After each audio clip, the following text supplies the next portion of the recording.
इसलिए उस दौर में जाके देखिए, जितनी भी फिल्में बनी, उस फिल्म के अंदर मंदिर जाना बहुत घटिया बात है। एक फिल्म आई थी शोले, सबने देखी होगी। उस गांव में सबसे रईस आदमी ठाकुर है, सबसे बड़ा आदमी ठाकुर है, उसके घर में लालटेन जल रही है, लेकिन चचा का भतीजा मर गया, अजान लाउड स्पीकर पे आ रही है। जितने भी मंदिरों के अंदर जाना जो है वो नास्तिक होना बड़ी बात है। जितने भी गुंडे हुए, जबकि असल में तो दूसरे थे, हाजी मस्तान से लेके करीम लाला, लेकिन वहां तो वही होता था, तिलक बंधाई। तो ये उस दौर में कोई ऐसा नहीं हुआ, बनाया गया बाकायदा तय होकर के। जेएनयू का क्रिएशन भी उसी समय हुआ है। मैं तो आपसे कहना चाहता हूं, आज सच बोलिए, बिना डरे। बहुत लोग हमको सुबह शाम 3-4 बार मार चुके होते हैं, जहां दिल चाहते मार देते हैं, और डराने की आदत जिनकी है उनको पता नहीं है कि मैं वहां पैदा हुआ हूं जहां आइडिया ऑफ पाकिस्तान पैदा हुआ था। और आपका जो शहर है, आपके शहर की भी महत्वपूर्ण भूमिका है इसमें। 29 दिसंबर 1930 को इसी धरती पर मुस्लिम लीग का अधिवेशन हुआ था, और 29 दिसंबर 1930 को उस अधिवेशन के अध्यक्ष कौन थे मुस्लिम लीग के? उसका नाम है मोहम्मद इकबाल, जिसे अंग्रेजों ने सर का खिताब दिया, सर मोहम्मद इकबाल, जिन्होंने 1904 में तराना लिखा। 1904 में वो तराना लिखते हैं, सारे जहां से अच्छा हिंदुस्तान हमारा। 1906 में मुस्लिम लीग बनी, और 1910 के अंदर मिल्ली तराना लिखते हैं। ये भारत के सनातनी हिंदू को पता ही नहीं है। और जो मिल्ली तराना था, उसकी एक ही लाइन से आप समझ जाएंगे कि उनका जहन क्या था। इसलिए आज भी पाकिस्तान के लाहौर शहर में सबसे बड़ी खबर उनकी है, और पाकिस्तान आज भी उनको अपना पॉलिटिकल नहीं, स्पिरिचुअल फादर मानता है। और वो लिखते हैं उसमें, जो मिल्ली तराना लिखा उसमें, चीनो अरब हमारा, मुस्लिम है वतन है सारा जहां हमारा, ये वो लिखा है। और आपके शहर में जब वो मुस्लिम लीग का अधिवेशन हो रहा था, उस वक्त उस लीग को वो कर रहे थे, एड्रेस कर रहे थे, तब उन्होंने कहा कि भारत के जिन राज्यों में जहां जहां मुसलमानों की गिनती ज्यादा है, उन्हें अलग कर देना चाहिए। अब इकबाल साहब चले गए, हम उस चूरन को आज भी चाट रहे हैं, सारे जहां से अच्छा हिंदुस्तान, तो महान बातें कर। इसलिए जब मैंने शुरू में कहा कि 15 अगस्त 1947 को भारत आजाद नहीं हुआ है, ये सबसे बड़ा फ्रॉड है, झूठा है। और जो शब्द है वो नहीं कोई कहना चाहता, क्योंकि उससे पोल खुल जाए। हो करके सब लोगों ने बता दिया, और हम लोगों को लगता था हाँ क्या बात, पंडित जी, हाँ पंडित जी कभी आगे हाथ कभी पीछे हाथ, बस ये कर। 15 अगस्त 1947 को it was a transfer of power. Transfer of power और आजादी में जमीन आसमान का फर्क है। और उसमें एक डॉक्यूमेंट है, और ये डॉक्यूमेंट कोई हमने नहीं बनाया।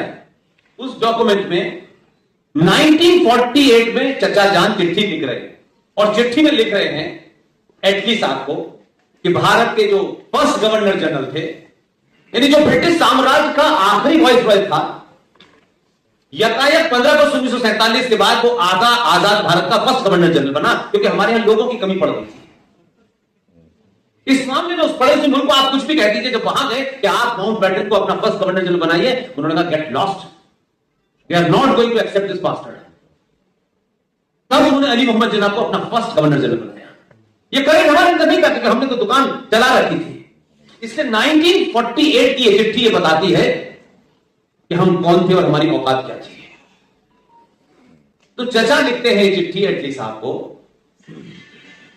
कि माउंटबेटन साहब तो चले गए हैं, बरगांव का ट्रांसफर हो गया है, मैं आपसे अनुरोध करता हूं, मैं आपका अनुमोदन चाहता हूं कि बंगाल के गवर्नर चक्रवर्ती सी राजगोपालाचार्य को भारत के गवर्नर जनरल बनाने की मुझे आज्ञा दी जाए। ये 48 में आजाद भारत का पहला प्रधानमंत्री चिट्ठी लिखा है। ये 48 का लेटर है, बहुत सारे हैं, बहुत सारे हैं, और हमको बताया गया कि हम आजाद हो गए। और ऐसे नहीं झूठ बोला, एक आध अपराध हुआ हो तो चलो ठीक है। 1961 वो जो माउंटबेटन साहब, तो उनकी एक पत्नी भी थी, उनकी दोस्ती हमारे नेताओं से भी थी। वो कोई ऐसा मामला नहीं है कि आप उसको दूसरे तरह से सोचें। लेकिन मैं अपनी बात इसलिए कह रहा हूं ताकि सादा शब्दों में आप समझ जाएंगे। ये कहना चाहता हूं कि लॉर्ड माउंटबेटन की पत्नी इंडोनेशिया के किसी टापू के ऊपर छुट्टियां मना रही, और ये तो मैं नहीं कर रहा, ये बात कांग्रेस पार्टी का वो लीडर जो जवाहरलाल नेहरू के प्रेस सेक्रेटरी थे, बाद में इंदिरा गांधी की सरकार में फॉरेन मिनिस्टर बने, फिर पाकिस्तान के अंदर भारत के हाई कमिश्नर बने, इत्तेफाक से वो जीवित हैं। उन्होंने लिखा है, उससे ज्यादा ऑथेंटिक कोई आदमी नहीं है, वो शुद्ध कांग्रेसी थे और अभी जीवित हैं, बुजुर्ग हो गए। राजस्थान के बड़े जाट लीडरों में उनका नाम आता है। एक ऐसे दौर में हमारी उनसे मुलाकात हुई, बहुत पास से उनसे चीजें जानी। उनकी किताब में यह जिक्र है, जो नेहरू को देख रहे थे तब से, इंदिरा के साथ भी रहे, फिर उसके बाद जब से किताब लिखी तो इंदिरा के वंशज नाराज हो गए। वो अपने पेज नंबर 40 में लिखते हैं कि 1961 के अंदर एडविना माउंटबेटन जो इंडोनेशिया के किसी टापू पर छुट्टियां बिता रही थी, अचानक दिल का दौरा पड़ने से उनकी डेथ हो गई। और उस वक्त यह हुआ, भारत की संसद ने पूरी मेजॉरिटी के साथ एडविना माउंटबेटन की डेथ पर शोक प्रस्ताव पारित किया।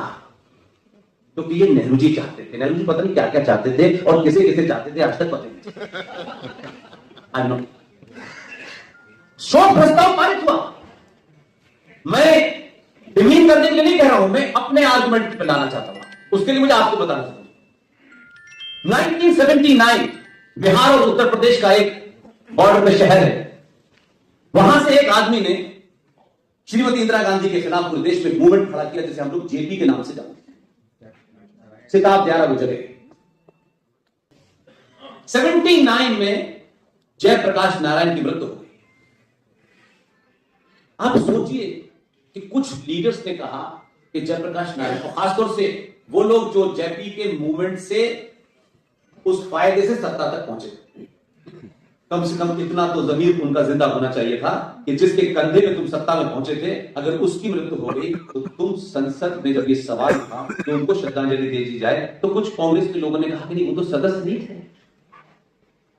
तब वो दो लोग जो 1961 में भी जीवित थे, 79 में भी जीवित थे, उनमें से आज एक भी जीवित है और दूसरे नहीं, तब ये सवाल किसी ने नहीं कहा कि भाई एडविना माउंटबेटन भारत के संसद की कब सदस्य बनी जब आपने उसको श्रद्धांजलि दी। लेकिन जेपी को नहीं दी गई। लेकिन उसी 79 में एक घटना और घटी है। मैडम एडविना माउंटबेटन के ओरिजिनल पति वो इंग्लैंड में एक मूवमेंट चल रहा था और उस मूवमेंट को आयरिश रिपब्लिकन आर्मी करा रही थी। माउंटबेटन साहब को टूना मछली खाने का बड़ा शौक था। उसकी कुछ विशेषताएं होंगी, इसलिए वो खाते हुए मैं नहीं जानता। वो वहां शिकार कर रहे थे। आयरिश रिपब्लिकन आर्मी अपना मूवमेंट चला रही थी। जिस बोट में वो बैठे हुए थे, उस बोट के नीचे बम लगा दिया। बम फटा, माउंटबेटन साहब के चिथड़े हो गए। I am talking about 1979। Bharat की नेवी के 2 फ्लीट वहां गए उन्हें सलामी देने के लिए। जेपी में कोई शक्ल अच्छी नहीं थी क्या जयप्रकाश नारायण की? इसलिए आपके आइकॉन का चेहरा बड़ा ना हो जाए, इसलिए लोगों की चिंता थी। इसलिए पंडित जवाहरलाल नेहरू की, और ये सब वो घटना है जो उनके साथ के लोगों ने लिखी है, किसी और ने नहीं लिखी। कि किसी तीसरे ने लिखी, आप उन पे लगा के दिखाई भाई ऐसा कर दिया वैसा कर दिया। आप सोचिए किस तरीके की आपको एक पर्टिकुलर ड्रेस से, पर्टिकुलर भाषा बोलने से कितनी नफरत। एक किताब लिखी है और वो किताब वो है जो 24 घंटे नेहरू जी के साथ, और हिंदुस्तान टाइम्स के एग्जीक्यूटिव एडिटर थे। प्रेस क्लब ऑफ इंडिया जहां मैं 4 साल रहा हूं, उसके पहले फाउंडर मेंबर थे। उनका नाम है दुर्गा दास और किताब का नाम है from Curzon to Nehru and after. और वो नेहरू जी के खासों खास थे। तब भी देखिए कैसे ईमानदार लोग थे, उन्होंने अपनी किताब में लिखा कि डॉक्टर राजेंद्र प्रसाद से उनकी नाराजगी थी क्योंकि उनकी बगैर मर्जी के वो सोमनाथ के मंदिर में चले गए। वो नहीं चाहते थे, वो चले गए। उनकी तबीयत खराब हो गई। आप देखिए कि नेहरू जी ने लाल बहादुर शास्त्री को बुलाया और कहा कि भाई शास्त्री, राजेंद्र बाबू की तबीयत खराब है, मुझे लगता नहीं कि वो बचेंगे। उन्होंने कहा वो जिंदा नहीं बचेंगे, लिहाजा आपको एक काम करना है कि लाल बहादुर शास्त्री को काम सौंपा कि भाई अगर इनकी मृत्यु हो जाए तो दिल्ली में इनका अंतिम संस्कार वहां किया जाए जो राजघाट के आसपास नहीं होना चाहिए। लाल बहादुर शास्त्री पूरा घूम घाम के 2-4 दिन के बाद आए और उन्होंने कहा साहब विजय घाट जो है वो ठीक रहेगा, वो वहां से दूर है। इत्तेफाक से राजेंद्र बाबू ठीक हो गए। तो राजेंद्र बाबू को बिहार के कांग्रेस पार्टी के सदाकत आश्रम जो उनका ऑफिस है, जिसमें कई हजार साल से उसमें कभी कुछ हुआ नहीं, सीलन भरे उस कमरे में डॉक्टर राजेंद्र प्रसाद दमे के मरीज थे, उसी में घुस के मर गए। और लाल बहादुर शास्त्री ने जो विजय चौक चुना था, जब उनकी मृत्यु हुई तो वो वहां जलाए गए। अब आप इसको इसलिए नहीं सुना रही कहानी कि आप पढ़ सकते थे कहीं, उसी के वारिसों की कांग्रेस है। एक आदमी देश का प्रधानमंत्री रहा, लेकिन एक खास परिवार से नहीं आया था। परिवार वालों को चाहिए था कि ये जो बेटा भी हमारा निबिल लगा के दूध पीता है, ये जल्दी से बड़ा हो जाए, तब तक हमें कोई ऐसा आदमी सत्ता में बैठाओ जो इन कांग्रेस के ऊपर कब्जा न कर ले, ऐसे आदमी बैठाओ जो चलती फिरती जिसका समय कम। लेकिन डेस्टिनी को जो ताकत होता है वो कोई रोक नहीं पाता है उसको। एक आदमी जो ऑलमोस्ट पॉलिटिक्स से रिटायर हो गया था, अपने हार्ट की बाईपास सर्जरी कराने के लिए चला गया, वो कुछ ठीक हो गया। सलाहकार जैसे आज है वैसे उस वक्त थे, उन्होंने कहा इसको बना दीजिए, 5 साल चला नहीं पाएगा, बीच में फिर पप्पू आया, ये सोच के बनाया। आज उसके बारे में लोग नहीं जानते वो किस पार्टी का था, मैंने महत्वपूर्ण नहीं है, लेकिन जो काम उसने किए हैं, आप तत्कालिक कामों को देखते हैं, आप बहुत सारी चीजों में नफा नुकसान देखते हैं। मैं अगले 100 साल की बात देखता हूं, उसके देखिए जब उसको बुलाया बनाया, उसने शपथ ली प्रधानमंत्री। जानते हैं उनका नाम क्या था? उनका नाम था पीवी नरसिम्हा राव। लेकिन डेस्टिनी को कुछ और कराना था। पीवी नरसिम्हा राव हार्ट की सर्जरी करा के आए थे, उनके हिसाब से गए नहीं। और उस आदमी ने ऐसे हालात कर दिए कि कांग्रेस के लोग गए कि इनके लिए जो आई हैं ये मैडम, इनके लिए खर्चे के लिए 10 लाख रुपए दे दीजिए। उसने सब कुछ किया, बहुत सारी चीजें गुप्त है, लेकिन आप उस आदमी की डेस्टिनी देखिए। उसकी मृत्यु हो गई तो 24 अकबर रोड के सामने से जहां कांग्रेस पार्टी का दफ्तर है, इस महिला ने उसकी डेड बॉडी को कांग्रेस के दफ्तर में नहीं रखने दिया कि इसके ऊपर फूल नहीं चढ़ाने हैं, ये तो कुछ और ही निकला। और वो एक मंत्री जिंदा है, महाराष्ट्र के हैं, उनको लगाया कि किसी भी कीमत पे दिल्ली में इनकी अंत्येष्टि न की जाए, क्योंकि दिल्ली तो उन्हीं के लिए रिजर्व है। आप सोचेंगे कि जब उनकी डेड बॉडी आंध्र प्रदेश गई है, पूरी कांग्रेस ने कोशिश की, ये एक जिंदा राष्ट्र के लिए बड़ी शर्म की। नरसिम्हा राव की डेड बॉडी को ऐसा करके छोड़ के गए कांग्रेसी कि बाकी उनकी डेड बॉडी को कुत्तों ने खा। वो किसी पार्टी का हो, उससे कोई मतलब नहीं, लेकिन अकेला वो आदमी है कि आंध्र प्रदेश का शिक्षा मंत्री बना, वहां जाया, उसने पूछा कि भाई आप यहां हिंदी पढ़ाते हैं, कंपलसरी बताइए हिंदी में क्या पढ़ाते हैं। तब लोगों ने कहा हम आ से अमरूद और बा से बल्ला पढ़ाते हैं। उन्होंने कहा कि क्या फा से फरसा पढ़ाते भाई। उसका विजन देखिए, उसने डायरेक्टर को बुलाया और कहा कि आज से का से लेकर के खा से लेकर के आज तक उसने ला से लक्ष्मी, गा से गणेश, सा से सरस्वती, सारे देवी देवताओं के नाम है आज से ये पढ़ाया जाएगा। उस नस्ल के दिमाग में कुछ और नहीं हो सकता। हमारे कितने भी ऐसे हीरो हुए, हमने छोटे छोटे फायदों के लिए उनको छोड़ दिया। नहीं, वो एक अम्बेडकर नहीं, बहुत सारे ऐसे हैं, ये काम वो करके नहीं मानते। आप उससे नाराज हो कि भाई वो कम पढ़ा लिखा है, फलाना है, ढमाका है, ये सब कुछ आप कह सकते हैं, लेकिन आज भी आने वाली नस्लें 100 साल के बाद भी सावरकर लुटियन जोन की जो सबसे ताकतवर जगह है, उस जगह पर सावरकर का नाम लिखा हुआ है। जब भी नाम सुनिए 10-5 नाम आते हैं, उसमें बहुत सारे खुदीराम बोस भी थे बंगाल के। ये खबर अभी सार्वजनिक नहीं हुई है, मेरे पास है। दिल्ली के इंडिया गेट पर एक अमृत उद्यान बन रहा है। बनाने वाले मेरे मित्र हैं, उनका नाम नहीं लूंगा, नहीं तो ये हो जाएगा तो चीजों को लीक कर देते हैं। उस अमृत उद्यान के अंदर जो मूर्तियां लगनी हैं, उसमें सावरकर की भी मूर्ति है और उसमें खुदीराम बोस की भी मूर्ति है। बहुत लोग कहते हैं कि मूर्ति से क्या होता है भाई? मूर्तियां आपको अपने पास्ट के बारे में बताती हैं और उस दौर में क्या हुआ था उसे सोचने के लिए मजबूर करती है। इसलिए 14 नवंबर को चचा पैदा हुए, किसी न किसी डेट में तो पैदा होते, इसमें कौन सी ऐसी बड़ी बात है? उनके पैदा होने पे कोई ऐतराज नहीं मुझे, लेकिन मैं ये कह रहा हूं कि ये वो घटना है जिसपे हम लोगों ने रोल प्ले किया और हम अब तक इस बात से संतुष्ट हैं कि अगर हमको जल्दी कहीं चले भी गए तो दुख नहीं होगा। 14 नवंबर को बाल दिवस मनाया जाता है। भाई चचा पैदा होने थे यहां तो समझ में आता है, लेकिन उनका बच्चों से विशेष लगाव था, ये बात समझ नहीं आती। कोई सारे प्राइम मिनिस्टर को बच्चों से होता है, उन्हीं को क्या खास था? अब अलग कोई शौक अल्लाह जाने, मैं उसकी बात नहीं कर, लेकिन बच्चों से विशेष में प्यार है, ये मुझे समझ नहीं आया। इसको भी हर प्रधानमंत्री आता है, वो बच्चे आते राखी बंधवाते खेलते हैं, लेकिन उनको विशेष प्यार। अब बच्चे लोग ये पूछते बड़ों के कि बताओ 14 नवंबर को बाल दिवस क्यों मनाते हैं? बताओ ये जो बालक पैदा हुआ था ये माउंट एवरेस्ट पे चढ़ा था, इसने कैसा कोई विलक्षण काम किया हो बताओ जिससे हमें प्रेरणा मिले? बहुत घूमने के बाद प्रेरणा मिलती नहीं थी। प्रेरणा में जब भी नाम आते थे तो एक तो मैडम और चारों तरफ बिगड़े हुए बच्चे, कौन कहां है किसका नहीं चलता। तब हम जैसे लोगों ने हमने वही कहा कि हमारा एजेंडे में हम नाम की कोई चीज नहीं है, चाहे सतीश भाई हो, चाहे मंजू तिवारी हो और तमाम दीगर लोग देश में हो, हमको जितनी वो ताकत दे सकते हैं वो देते हैं। उस कारण से हम अपनी बात को ताकत से रखते हैं और हमने इस बात की मुहिम चलाई कि भैया बच्चों पे अत्याचार बंद करो।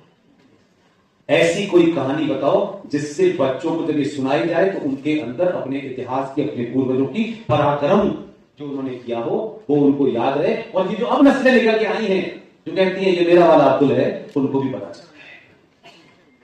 तब उस मुहिम में हमने कहा कि अगर बच्चों का वीर बाल दिवस मनाना है तो छत्रपति महाराज शिवाजी को छोड़ दीजिए, सावरकर को छोड़ दीजिए, सुभाष को छोड़ दीजिए, सिर्फ आप उन बाल वीरों को बनाएं जो गुरु गोविंद सिंह के 4 पुत्र थे, जिनमें 2 को धोखे से चमकौर के युद्ध में मार दिया गया था और बचे हुए 2 पुत्र, एक 6 साल और एक 9 साल का, जोरावर सिंह और फतेह सिंह। जब जोरावर और फतेह सिंह को दोनों को खड़ा करके इस्लामिक आकाम ने तलवार रखकर उनकी गर्दन पे कहा इस्लाम कबूल कर लो तुम्हें जान बख्श दी जाएगी, तो 6 साल और 9 साल के बच्चे ने आंखों में आंखें डाल के कहा कि वाहे गुरु के अलावा किसी को नहीं मानता। हमने कहा कि इस डेट पे अगर आप बाल दिवस मनाएंगे तो बच्चे जब ये कहानी सुनेंगे तो उनको पता चलेगा कि उनके पूर्वज कौन थे, और उस पूर्वज को जब वो जानेंगे तो उनके अंदर वही आएगी। तो ये आज के छुट भैया लोग जो आपका धर्म वर्तन करा रहे हैं इनकी नस्लें निकल सकती, लेकिन आपने ये सब नहीं किया ना। आपने घर में कहानी सुनाई, आप तो इस इंतजार में बैठे थे कि सरकार ये करेगी। सरकारों का काम राष्ट्र चलाना नहीं है। पूरी दुनिया में एकमात्र सनातनी हिंदू है जो ये समझता है कि सब काम सरकार करेगी। देश और राष्ट्र में जमीन आसमान का फर्क है।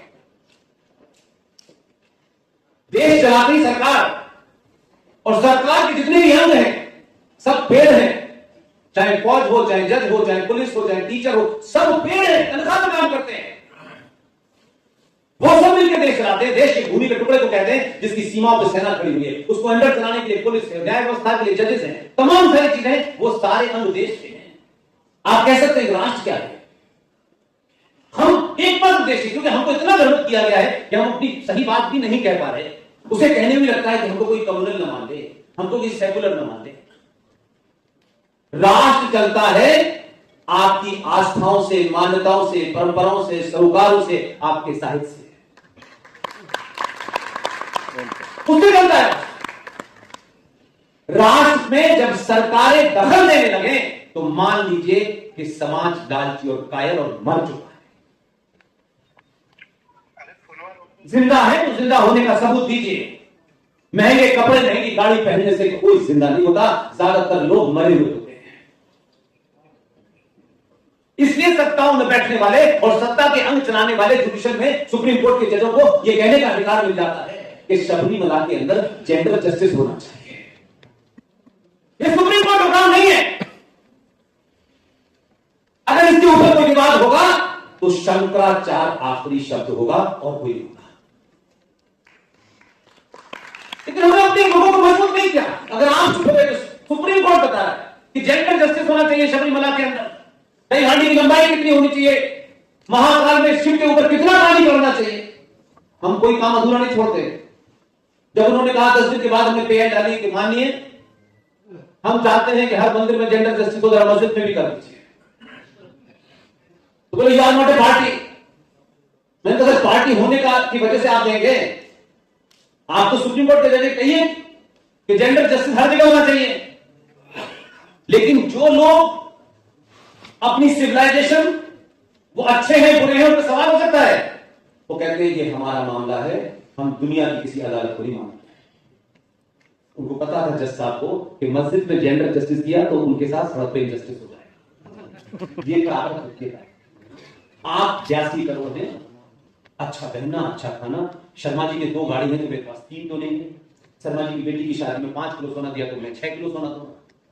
हम इसके अलावा कुछ नहीं करते। पैसा कमा रहे हैं और पैसे के पीछे पागलों की तरह भाग रहे हैं। आपकी जवान बेटी कोई 35 टुकड़ों में मिल रही है, कोई 35 टुकड़ों में मिल रही है, कोई 10 टुकड़ों में मिल रही है। आपके लिए 2 मिनट की खबर होती है और फिर आप आगे बढ़ जाते हैं, क्योंकि आपको लगता है कि आपने अपने घर पे बड़ा मजबूत दरवाजा लगा दिया है, ताला लगा दिया है, बस एक 500 रुपए का कार्ड रख दिया है। कहां है हम? वो बदनसीब लोग हैं कि हमारे तथाकथित समाज सेवा में ठेकेदार जो घूम रहे हैं उन्होंने भी 15 अगस्त 1947 को भारत के विभाजन में जो एक्यूरेट संख्या है वो 10.5 लाख सनातनी हिंदुओं की हत्या की और मजहब के नाम पे देश बटा। तो आपने क्या नया फ्रॉड निकाल दिया? हाँ मजहब के नाम पे बटा, तो मजहब के नाम पे बटा तो फिर पूरा पढ़ना चाहिए था। पूरे मजहब दाया बाया हो। लेकिन हम मक्कार लोग हैं, लालची लोग हैं, हमने एक नया चलाया सारे धर्म बराबर हैं। मुझे पता है यहां तो विद्वान लोग हैं, ये प्रयागराज की धरती है, यहां बड़े बड़े साधु संत हैं। हमारे साहित्य में धर्म का अर्थ मजहब नहीं होता, धर्म का अर्थ कर्तव्य से होता है। आपका धर्म क्या है, पिता का क्या है, मां का क्या है, बहन का क्या है, बेटे का क्या है, राजा का क्या धर्म है। हमने धर्म की तुलना मजहबों से करना शुरू कर दी। धर्म अनादिकाल है, धर्म दुनिया में एक है जिसे सनातन कहते हैं। और जब हम ये कहते हैं अनादि है, अरे भाई जब आप ये कह रहे हो तो उसको पूरी तरह समझाओ लोगों को। ये ब्रह्मांड, सूरज, चांद, धरती, पानी, पृथ्वी सब कुछ जिस दिन से वजूद में आया है उसकी कितने करोड़ों साल थी और नहीं साल थी उसमें नहीं जाना चाहता। जब से ये ब्रह्मांड अपने एग्जिस्टेंस में आया है तब से लेकर के जब तक ये अंत नहीं होगा तब तक सनातन है। सनातन की तुलना आप कर किस कर रहे हैं? कोई 1400 साल पहले ऊंट की पीठ पे खड़ो के खजूर तोड़ रहा था, कोई 2000 साल पहले लटके हुए थे बिना माता जी के। मजहब पैदा होते रहते हैं, मजहबों की किताब होती है, मजहबों का कोई रहनुमा होता है, सनातन की कोई किताब नहीं है। सनातन पे वहां भाषण दे दिया, यहां भाषण दे दिया, लोग लगे हो पॉलिटिकल लोग अपनी जगह लगे, लेकिन समाज को तो बात करनी चाहिए ना भाई। किसी एक 2 कौड़ी के नेता ने कहीं कोई बयान दे दिया, पूरा देश सनातन सनातन सनातन, पूछो तो भाई वो भी नहीं पता। जब अपने स्वार्थों से ऊपर उठेंगे तो आप सच बोलने की ताकत आपके अंदर पैदा होगी। सनातन सिर्फ 5 तत्वों को कहते हैं जो आपके शरीर में है। जब वो 5 तत्व मर जाते हैं तो आपकी मृत्यु हो जाती है। वही सब पूरी दुनिया में हमारा कोई मुकाबला नहीं। हम कितने भी कमजोर हो जाएं, कितने भी लालची हो जाएं, 4 लोग खड़े हो जाएंगे तो पूरी दुनिया हिल जाएगी। विवेकानंद तो गए, पूरी दुनिया हिली कि नहीं? आप अपनी बात को सही तरह रख ही नहीं रहे। आप कोई ना कोई इस जुगाड़ में लगे, किसी तरीके से दिन कट जाए, हम किसी तरीके से ठीक ठाक से कट जाए। हम उस बीमारी से लड़ेंगे नहीं, क्योंकि हम तो मरे, कोई दूसरा मरेगा। जब समाज ये सोचने लगता है फिर सभ्यताएं मरने लगती हैं। जो बीमारी है उसका इलाज कीजिए। सरकारें इलाज नहीं करती।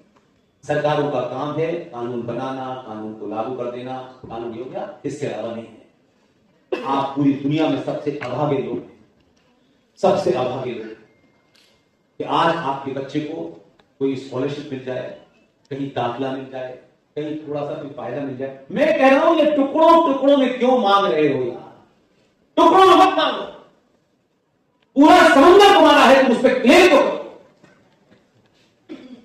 तो करते नहीं आप, और आप भी होते नहीं होते। सरकार चुनाव आया, क्या है क्या मुद्दा? इस वक्त पेट्रोल कम होगा, पीना है क्या पेट्रोल? क्या पेट्रोल नहीं था तो जिंदगी नहीं चल रही थी क्या? ये पेट्रोल का बढ़ना, ये महंगाई, ये सड़कों का टूटना, ये प्रोसेस है, कंटिन्यू चलता है। ऐसा नहीं था एक बार बनेगी गई। जो परमानेंट है उसकी तरफ आप बता। इसलिए आप उन मुद्दों को उठाइए कुछ दिन के लिए बगैर। ये जो पीरियड है इस समय भारत के अंदर, ये कब तक रहेगा मैं नहीं जानता, लेकिन इस पीरियड का एक एक लम्हा, एक एक क्षण मैं मेरा तेरा ऊंच नीच फलाना ढमाका, इसे थोड़े दिन के लिए एक बार करके तो देखिए। दुनिया आपकी आवाज सुनती है, दुनिया आपकी आवाज सुनती है, उससे थोड़ा सा बाहर निकलिए। इसलिए आपका जो मुद्दा होना चाहिए था वो नहीं हुआ। हमारी माएं, बहनें, बेटियां इस मंदिर उस मंदिर, यहां पे मन्नत मांगी, वर अच्छा मिल जाए बेटी के लिए, नहीं मिला तो मंदिर बदल दिया।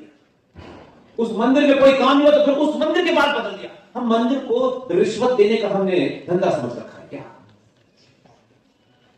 आपकी इच्छा पूर्ण हो गई तो हनुमान क्या जाएंगी, और नहीं हुई तो फिर किसी और के जाएंगी, और आपके भगवानों की कमी पड़ गई तो चांदियां के पास चले गए। कोई कमी है आपके पास? आपकी रास्ता नहीं है। आप उससे अपना काम रिश्वत के माध्यम से करना चाहते हो कि मेरा छोटा काम है तो 10 रुपए का प्रसाद, बड़ा काम है तो भंडारा। ये है, सॉरी आप ये नहीं थे। इसलिए आप जब उन चीजों को नहीं ध्यान में रखते हैं तो सरकार भी बताती है कि उनका भी अपना एजेंडा है। और जो दिन भर घूम रहे हैं, यहां 5 घंटे, वहां 2 घंटे, ये भाषण वो भाषण, ये सुनो, जिनका काम है वो भी नहीं करते। जो ये कहते भाई हम बताएंगे, हमारा जन्म इसीलिए हुआ है, तो भाई तुम ही बता दो लोगों को, सच सच बताओ। भारत सेकुलर है, 76 में लिख दिया गया, सेकुलर फ्रेमवर्क में लिख दिया गया। सेकुलर भारत में सरकार के कानून के हिसाब से इसकी लड़ाई लड़ रहे हैं। डंके की चोट पे बहुत सारे हमारे साथियों को धमकियां आती है। ये लड़ाई जीत के मानेंगे, ध्यान रखिएगा, पूरी ताकत लगा देंगे इसमें। आप सबसे सिर्फ एक ही विनती करता हूं,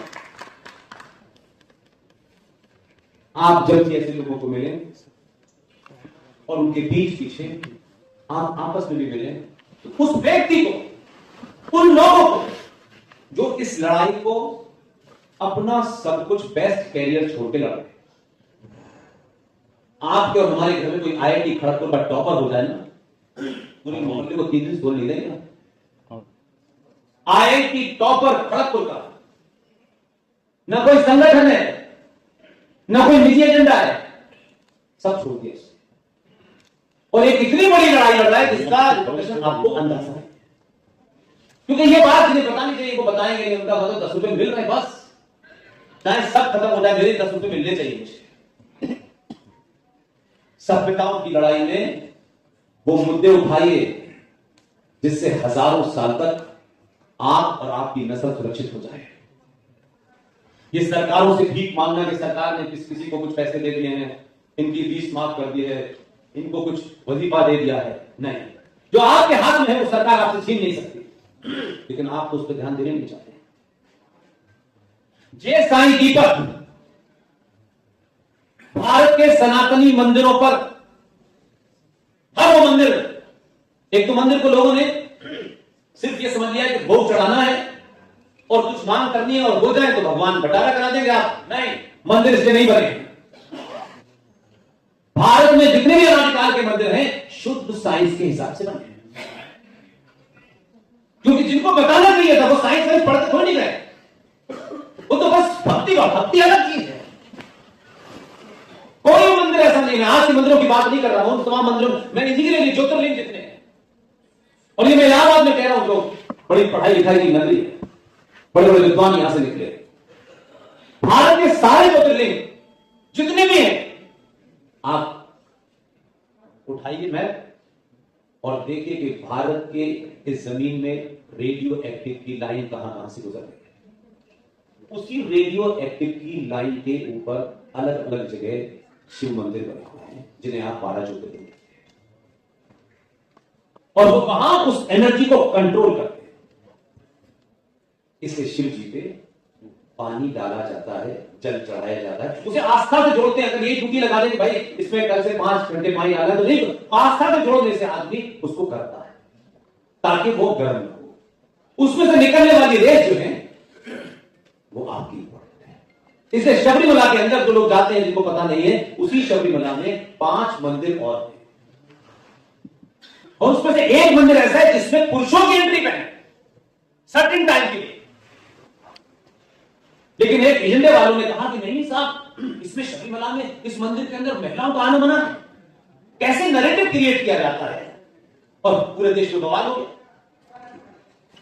उस जगह, उस मंदिर में, जिसके अंदर हमारी माओ को, बहनों को, बेटियों को 1 महीने में एक पर्टिकुलर टाइम, जब हमारी मां बहनों के बॉडी में एक बायोलॉजिकल बिहेवियर होता है, उस बायोलॉजिकल बिहेवियर की वजह से उनके अंदर थोड़ी निराशा, थोड़ा चिड़चिड़ापन, और अगर कोई महिला शबरीमला के उस मंदिर में उस पीरियड में रहे, उस टाइम पीरियड में अगर जाती है, तो उसकी रेस करने से उसका डिप्रेशन का लेवल हाई हो सकता है and she can commit suicide. इसलिए उस हजारों साल पुराने मंदिर में महिलाओं को एक पर्टिकुलर टाइम में, मंथ में जाने के लिए मना है। उसे जेंडर से जोड़ दिया। और कौन भी जेंडर के बारे में बता रहे हैं? 400 साल हो गए अमेरिका को, और हमको जेंडर जस्टिस का भाषण दे रहे हैं। हमें तो मात्र 73 साल हुए हैं। 400 साल में एक भी महिला को राष्ट्रपति बनाने की हिम्मत नहीं हुई। वो हमें जेंडर जस्टिस की बात कर रहे हैं। हमने 73 साल के अंदर प्रधानमंत्री बनाई, राष्ट्रपति बनाई, मुख्यमंत्री बनाए। हम ये अपने होने में गर्व दीजिए यार। अपने आप से पूछिए, ठीक है नहीं कपड़े बहुत अच्छे, तो क्या पड़ रहा है? आचार्य चाणक्य के शरीर पे कौन से कपड़े थे? आप अपने हीरो बनाने का आचार्य चाणक्य को बनाते, बापू को बनाया। क्या सीखे बापू से? क्या क्या बोले उनके बारे में, और उनके बारे में क्या दिया? गांधी जी की 30 तारीख को डेथ हुई है, 30 जनवरी को। आप क्रिश्चियन का शहर इसलिए कह रहा हूं कि इसको नैरेटिव बनाइएगा। अगर उस ब्राह्मण की बात करते हैं ना, जो कर्म से ब्राह्मण हो, मां के पेट से कोई माई वाला ब्राह्मण और ठाकुर बढ़िया नहीं पैदा होता, सब अपनी अपनी कर्म से पैदा। और इसकी मिसाल है, तो इसलिए मैं उस आदमी को सलाम करता हूं, उसको प्रणाम कर रहा हूं। बलिया के अंदर एक पुत्र ने जन्म लिया, जनेऊधारी ब्राह्मण, फौज में पोस्टेड था मेरठ के अंदर। वो जनेऊधारी ब्राह्मण जब समय आया तो उसने जनेऊ की तरफ देख के ये नहीं कहा कि मेरा काम है पूजा करना। उसने अपने जनेऊ को छुआ और बंदूक उठाई और अंग्रेज अफसर के 4 गोलियां सीने में उतारी। उसका नाम था मंगल पांडे। मंगल पांडे बड़ा ना हो जाए, इसलिए घपला जब समय आया तो ऐसा घपला किया कि समाज तो बेचारा कहीं और ही बिजी था, किसी को मतलब ही नहीं था। मंगल पांडे किस दिन पैदा हुआ है ये देश नहीं जानता। मैं बलिया गया तब मुझे पता चला। मैंने कहा अगर आपको पता है तो चिल्ला नहीं सकते हो यार। मैं तो बाई फॉल्ट यहां आ गया, आपने मुझे बुला दिया, और मेरे मन में कहीं हल्का सा कंफ्यूजन था, तो मैंने कहा मुझे वहां जाए। मंगल पांडे किसी से बड़ा ना हो जाए, इसलिए उसके जन्मदिन की डेट बड़ी कर हटा दी। मंगल पांडे का जन्म 30 जनवरी को हुआ था, तो 30 जनवरी को ऐसा कर दिया गया कि मंगल पांडे को याद न रखें, जो असली में हमारा फादर ऑफ नेशन हो सकता पिता। आपके साथ ये घटना नहीं हुआ है, घटनों में घपले हुए, इसलिए ये बहुत बौने हो गए हम लोग। हमको लगता है हम ऐसे ही, हम ऐसे नहीं थे भाई। आज समय आ गया है कि सच बोले, पूरी ताकत से बोले, हिम्मत के साथ बोले, और इस बात की कतई चिंता ना करें तो कौन नाराज होगा कौन नहीं होगा। और इलाहाबाद के लोग तो उस वक्त भी बड़े समझदार लोग थे कि पता नहीं मैंने कभी इलाहाबाद में ये बोला कि नहीं बोला। भारत की संसद में 1952 में एक सवाल, ये जो कैलेंडर अंकल सैम हमें दे गए हैं, ये भारत का कैलेंडर नहीं है। तो कहा गया कि जो भारत का कैलेंडर है वो तो सका समझ से होना चाहिए। और मैंने देखा कि ये वो गुमनाम लोग हैं जिन्होंने अपना रोल प्ले किया, लेकिन कभी पद्मश्री की लाइन में लगे नहीं, उनके वारिस नहीं लगे।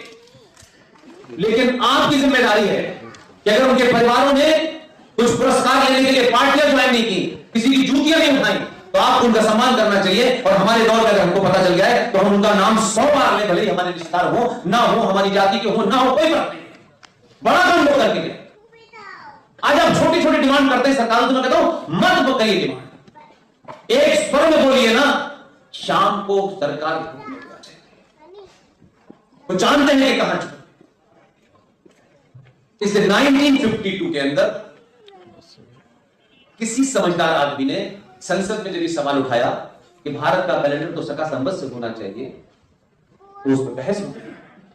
और जब बहस हो गई तो बहुत सारे लोग उठ खड़े हुए, और उठ खड़े हुए तो भाई ये हुआ कि भाई इसके ऊपर कमेटी बननी चाहिए। तो 1952 में जब वो बवाल पार्लियामेंट में बचा तो ये कमेटी बन गई, और उस कमेटी को गठन हो गया।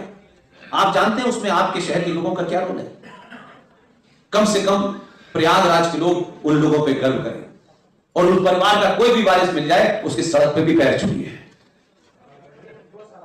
वो जो कमेटी बनी कि कैलेंडर सुधार कमेटी बनाने की, कोई चचा को लगता था कि अगर प्रेशर बन जाए तो कमेटी बना दो, जैसे आजकल बनती है 500 साल तक कमेटी का पता ही नहीं चलता है। लेकिन वो समझदार लोग थे, कमेटी बनी।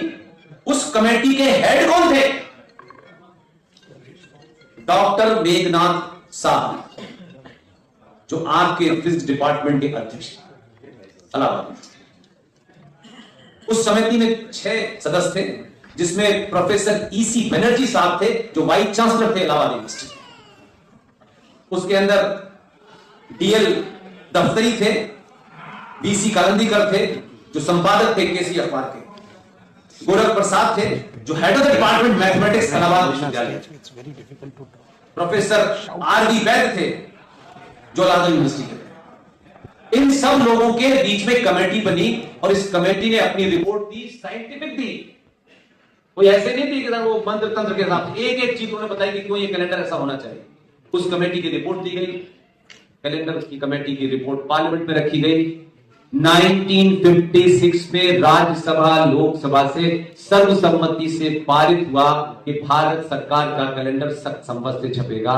लेकिन वो रिपोर्ट दबा दी गई।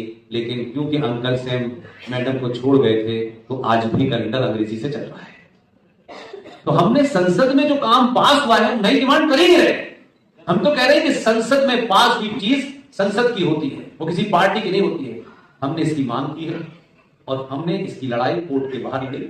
और आज आपको बता दें कि रिजर्व बैंक ऑफ इंडिया ने ऑफिशियली हमने सारे document reserve bank of India को दिए। ये डॉक्यूमेंट है, अगर आपने इसका वॉल्यूशन किया तो आपको जेल हो जाएगी। संसद माने या ना माने डजंट मैटर, बट से पार्लियामेंट की प्रॉपर्टी है, सर्वसम्मति से पास हुआ है दोनों सदनों में। सारे डॉक्यूमेंट दिए और रिजर्व बैंक से कहा कि आप ये करें कि जो भी आदमी सका संपत्ति डेट डालकर चेक देगा उसका चेक रिजेक्ट नहीं होगा, आपको सजा होगी।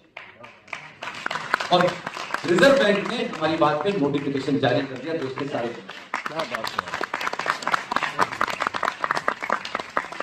और हम ये सिर्फ इसलिए कह रहे हैं, अब आप कहें कि ये हो गया लेकिन सरकार करेगी। सरकार को छोड़ दीजिए ना, सरकार कितनी सी है, कितनी सी सरकार है। आप लिख के डालिए ना चेक, 100 रुपए का चेक अपने 100 दोस्तों को डालिए, फिर उन 100 दोस्तों से कहिए कि 100 रुपए का चेक हमको 15 दिन बाद हमें वापस सब पे ऐसी मूवमेंट चलाइए। तो काम आपको घर बैठे करना वो आप करने में, सरकार से रोज नहीं एक डिमांड आप खड़ी कर देते हैं। सरकार में बैठने वाले को पता है मुझे कब मंदिर में जाना है, कब केदारनाथ जाना है, कब मुझे पूजन करना है। ये उसको छोड़ दीजिए, बेहतर है, उसको पता है कब क्या है। कम से कम इस दौर में छोड़ दीजिए और उसे कर दीजिए। रोज रोज नई समस्या मत लीजिए।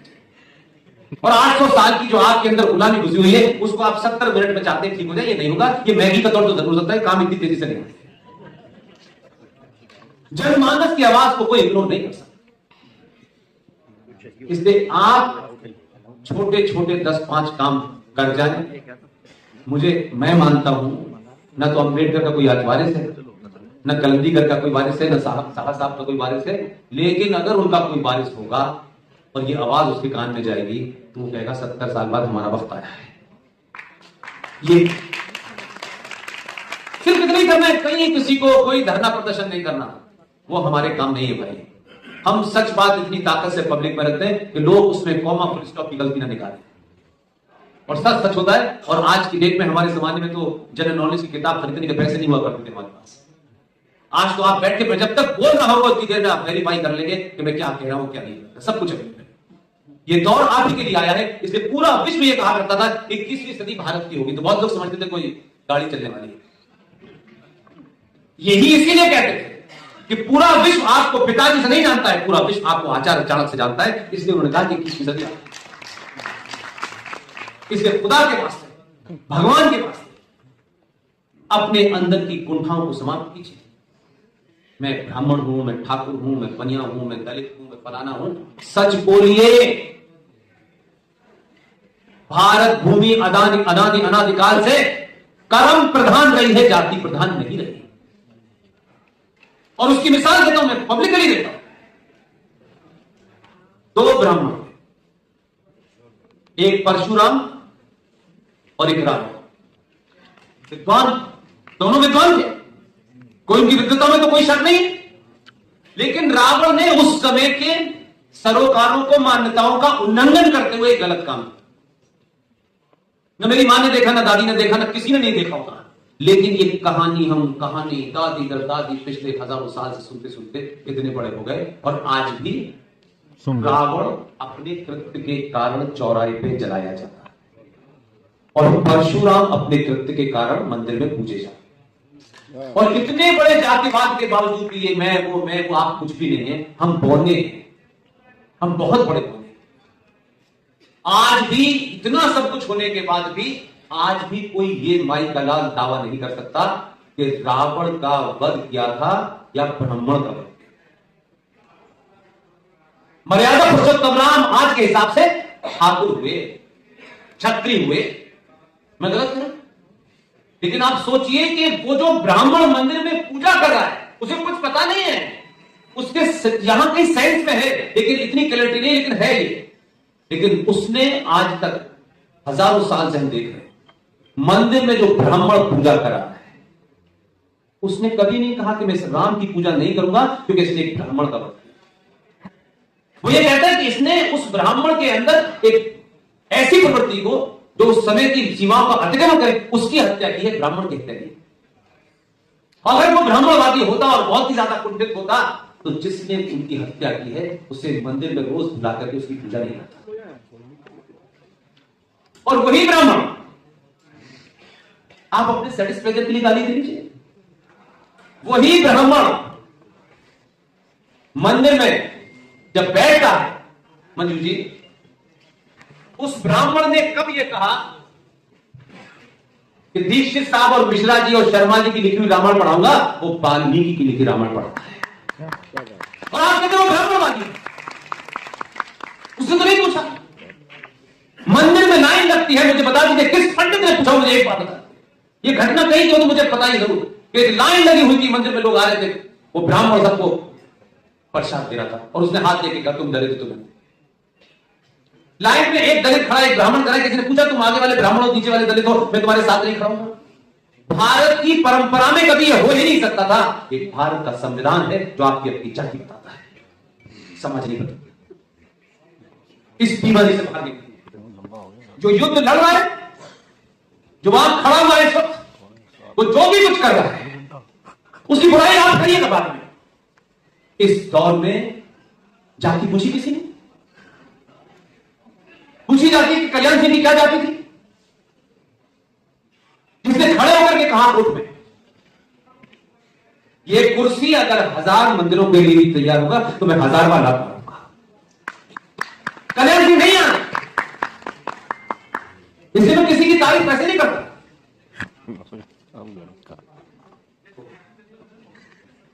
वर्तमान मुख्यमंत्री मैं कभी मिला नहीं, लेकिन उन लोगों में से हूं कि अगर उसने कोई बड़ा काम किया होता ना तो मैं उसकी तारीफ इसलिए नहीं करता कि मुझे उनसे मिलना है, मैं मिलते ही नहीं भाई। मैं इसलिए करता हूं ताकि समाज में मैसेज जाएगा कि पॉलिटिकल पार्टी आपकी क्या है, विचारधारा क्या है, किस संगठन, अगर कोई उसने बहादुरी और मर्दानगी का काम किया है तो उसकी तारीफ से, और वो अपने अंदाज में उसने बताया। एक कल्याण सिंह की, तो मैं अलीगढ़ का रहने वाला हूं, कल्याण सिंह की कॉन्स्टिट्यूंसी में गया, उस बार कई बार उनसे मिला, उनका बयान देखता हूं, और 2017 में जिस आदमी ने आपके सूबे की शपथ ली, पहले इंटरव्यू की पहली लाइन है, जाके निकाल के देख लीजिए, लोगों ने नहीं सुना होगा, मेरे यहां फंस गई वो। पत्रकार उन्होंने शपथ लेते पूछा कि आप मुख्यमंत्री के पद पर बैठ गए हैं, आपको कैसा लगा? जवाब से आदमी का अंदाज होता है। उसने कहा जिस मटका में मुखिया हो उसके सामने इसकी 2 कौड़ी की औकात। इसे कहते हैं राष्ट्र। इस राष्ट्र क्या है? राष्ट्र को चलाना आपका काम, सरकारों का काम नहीं। आपके मंदिरों से मुकुट, करोड़ों करोड़ों का मुकुट, हीरे जवाहरात, पैसा चढ़ाते हैं आप मंदिरों पर। भाई कभी ये तो पूछो, अपने बेटे को 10 रुपए देते हो, शाम को हिसाब मांग लेते हो, काम वाली 4 बार पैसा एक्स्ट्रा मांग लेते हो, हिसाब मांग लेते हो। कभी ये भी तो पूछो यार कि इस मंदिर में मैंने सोने का मुकुट चढ़ाया था, पंडित जी आप जिस धोती में है उसी धोती में पिछले 6 महीने से मुझे नजर आ रहे हैं। आखिर ये पैसा जो मैं अपनी आस्था का, अपने मंदिर पे अपनी मर्जी से टैक्स पेयर वाला पैसा मैं चढ़ाता हूं, जाता कहां है? ये नहीं पूछा आपने। आप पूछेंगे नहीं तो चोर बताएगा नहीं। हमने पूछ लिया है, हमने सुप्रीम कोर्ट में केस कर दिया है।